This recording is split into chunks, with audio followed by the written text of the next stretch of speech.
আচ্ছা, এর আগের ভিডিওতে আমরা যেটা বলেছিলাম সেটা হচ্ছে যে একটা পরিবাহী যার প্রস্থচ্ছেদের ক্ষেত্রফল হচ্ছে ক্যাপিটাল এ,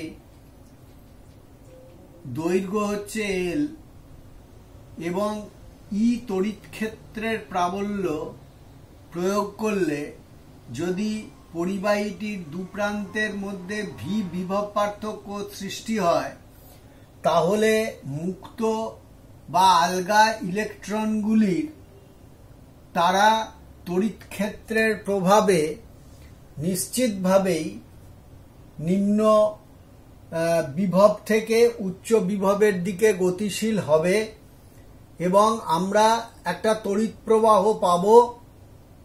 সেই তড়িৎ প্রবাহের মানটা আমরা বার করেছি।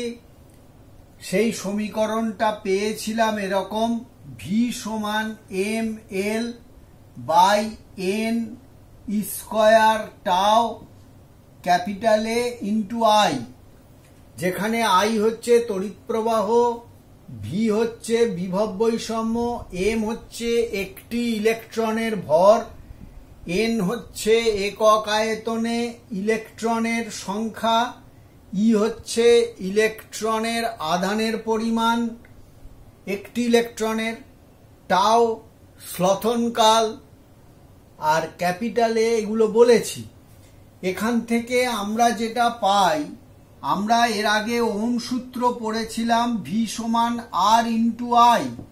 আর কে বলা হয়েছিল পরিবাহীর রোধ, তাহলে সেখানের সঙ্গে আমরা সঙ্গতি রেখে বলতে পারি পরিবাহীর রোধ সমান এম বাই এন স্কয়ার টাও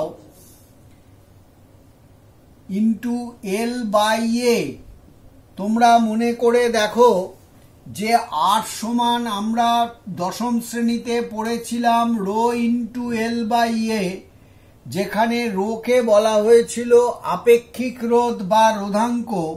তাহলে রো সমান আমরা পাব এম বাই এন স্কয়ার টাও। এখন দেখো, এই রোধের অনন্যক যদি নিই আমরা, তাহলে সেটা হবে 1/r, যেটাকে আমরা বলি পরিবাহিতা জি। তাহলে আমরা এখান থেকে জি এর মানটা খুব সহজে পাব, সেটা হচ্ছে N square tau by M into A by L. আর রোধাঙ্কের অনন্যক হচ্ছে পরিবাহিতাঙ্ক, যেটাকে সিগমা দিয়ে প্রকাশ করছি। তাহলে সিগমা সমান দাঁড়ালো তোমার 1/রো সমান N square tau divided by M. এখন দেখো, আমরা যদি এই V is equal to M L N square tau এই সমীকরণে আমরা যদি এই বিষয়গুলোকে আমরা বসাই, তাহলে আমরা এখান থেকে পেতে পারি এম বাই এন স্কয়ার টাও, এটা সমান আমি লিখতে পারি রো, মানে হচ্ছে 1/সিগমা, এটা লিখতে পারি।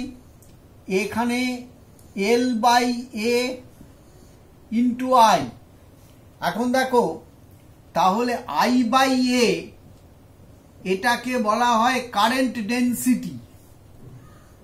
কারেন্ট ডেনসিটি বলা হয় আই বাই এ কে। তাহলে আমার ভি বাই এল, তাহলে ভি বাই এল হচ্ছে ই।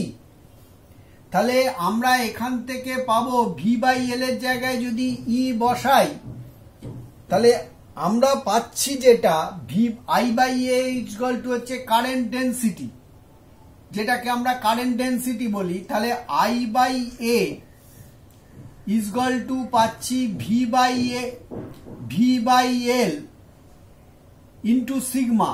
তাহলে ভি বাই এল এর জায়গায় ই বসালে তাহলে ই ইন্টু সিগমা। কারেন্ট ডেনসিটিকে আমরা জে দিয়ে লিখি, তাহলে J equal to sigma E. এইটাকে বলা হয় macroscopic form of Ohm's law. তোমাদের যদি macroscopic form of Ohm's law লিখতে দেয় তাহলে এই অবধি তোমাদের আনতে হবে।